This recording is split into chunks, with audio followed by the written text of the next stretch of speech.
Alors bonjour Jian Chouaib, nous Bonjour. sommes ici pour parler de votre film Go Home qui sort le 1er février en Suisse. Qu'est-ce qu'il y a d'autobiographique dans ce film? Est-ce qu'il y a quelque chose? Oui, ce qui y aurait d'autobiographique dans le film, c'est la maison. Moi aussi, j'ai eu une maison de famille qu'on a dû abandonner pour fuir la guerre et qu'on a retrouvée des années après, à la fin de la guerre, dans un tout autre état. C'était une maison qui était dans une zone à laquelle on ne pouvait pas accéder pendant longtemps. Et donc, quand je l'ai redécouverte, ça faisait longtemps.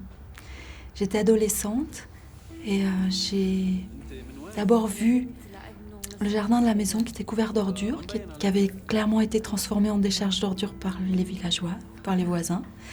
Et à l'intérieur, la maison saccagée, en fait vandalisée. Et c'est une maison qui avait été occupée par des militaires, des miliciens.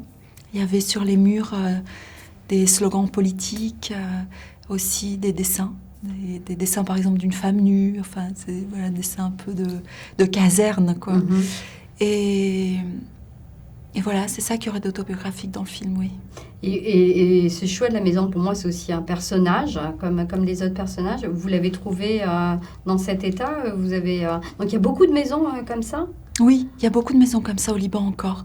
En fait, le Liban est encore dans une période d'après-guerre, alors que la guerre, disons la guerre civile en tout cas, c'est fini depuis 91. Mhm. Mais pourtant, on n'est pas sorti de l'après-guerre, selon moi, dans mon impression. On n'est pas encore avant quelque chose ou pendant quelque chose, on est après. On est après cette guerre-là, parce qu'on n'a pas pu résoudre les choses après. Et entre autres, il y a beaucoup de maisons comme ça, des maisons en ruine qui sont posées dans le paysage, un peu comme des capsules temporelles, des traces de cette guerre, des mementos, de dire n'oublions pas, c'est là. Et pourtant, dans le discours officiel, ce qui est mis en avant, c'est plutôt le désir d'oublier. Donc chaque maison, en fait, a une histoire, a un lourd passé, souvent de secrets, de mensonges, qui est l'histoire de votre film aussi. Oui, exactement. Chaque maison contient son histoire, contient sa fiction, contient son passé, bien sûr, mais aussi sa fiction. C'est-à-dire que quand on passe et qu'on voit ces maisons-là, ces maisons en ruine, qui sont souvent très belles et qui sont comme d'une beauté défigurée, elles nous racontent une histoire Mhm. qui est aussi une fiction. Parce qu'on ne saura jamais exactement ce La qui s'est vérité, passé. ouais. On ne peut pas savoir. Puisque en fonction de qui vous interrogerez, vous aurez 1000 versions différentes de la guerre du Liban. D'accord. C'est pour ça que tout le monde dit qu'on n'y comprend rien à cette guerre. Et en fonction de la famille où vous êtes né, du clan auquel vous appartenez, de la région, du village, vous avez des manières différentes de raconter cette guerre. Et du coup, la vérité pure, elle ne peut pas exister dans ce pays. Par contre, je trouve c'est dangereux de réclamer l'oubli parce que il me semble, moi, que le Liban est malade de cet oubli, de cette impossibilité de parler en commun de ce qui s'est passé. Et c'est très difficile parce qu'on a peur que si on en parle, d'ouvrir la boîte de Pandore et que la violence revienne.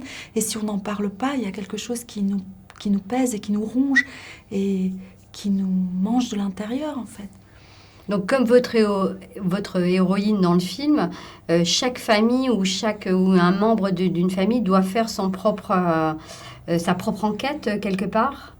Moi, j'ai l'impression, oui, que c'est une démarche individuelle. C'est une négociation entre soi et soi sur ce qu'on a besoin de savoir, sur ce qu'on accepte de laisser. Mais il faut le faire, je pense. Enfin, il faut. Oui, c'est important. Moi, je trouve que c'est important.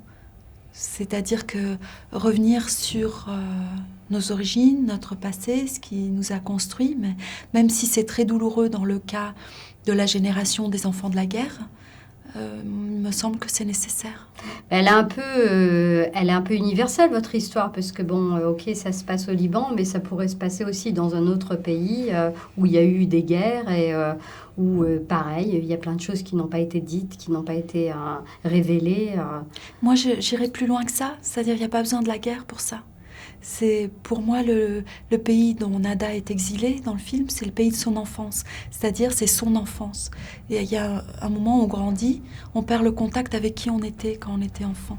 Et on peut décider de laisser ce qui nous a traversé, ce qu'on a vécu enfant derrière soi, et puis de le laisser travailler dans l'ombre, dans la boîte noire de ce qu'on est.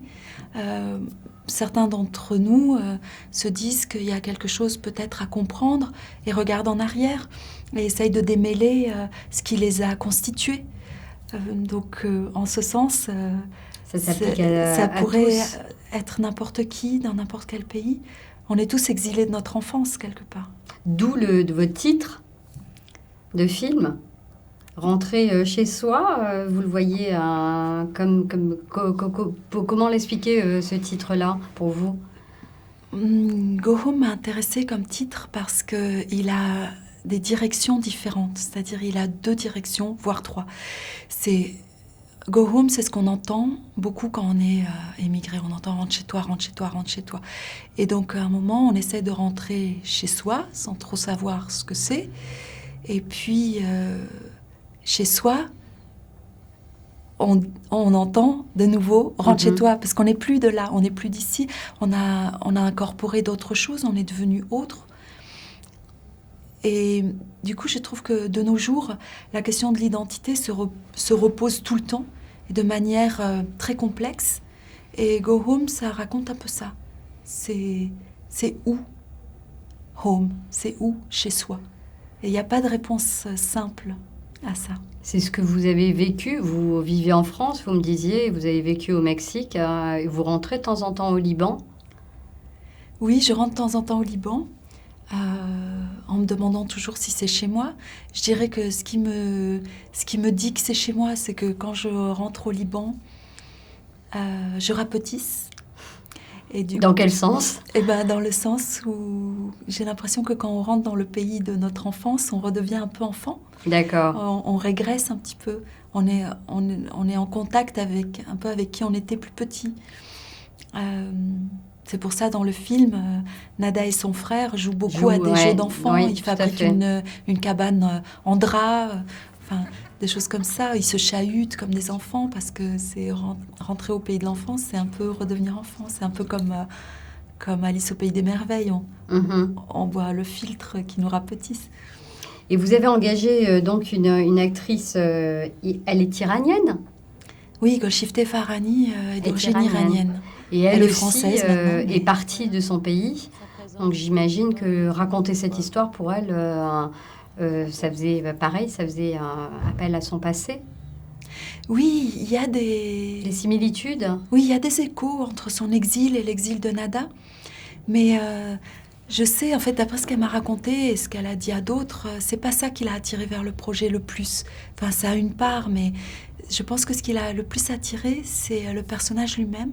Le fait que le personnage de Nada a quelque chose, a un lien avec l'enfance, et que l'enfant dans le personnage peut à des moments sortir, peut se voir. Et je pense qu'elle a aimé jouer avec ça.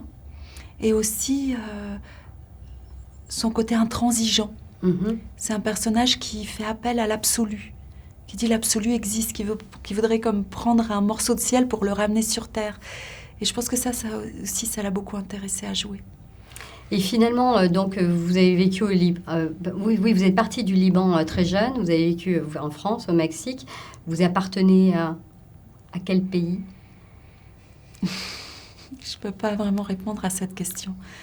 Et vous vous sentez plus proche de quel pays? En fait, j'ai un ami qui a donné une très bonne réponse pour moi à la question de l'appartenance, de où est ma maison, quel est mon pays. Et il m'a dit un jour, mais go home, finalement, home, est-ce que c'est pas le film, est-ce que c'est pas le cinéma? Et moi, je dirais ça. C'est-à-dire que mon pays, c'est mon imaginaire. Et j'essaye de le faire exister en faisant des films. J'essaye qu'il ait une existence, parce que je pourrais pas dire que je suis libanaise complètement, ni mexicaine, ni française. Donc vous avez trouvé votre maison grâce au cinéma. Oui, je dirais que ma maison, c'est le cinéma. Merci beaucoup. Merci.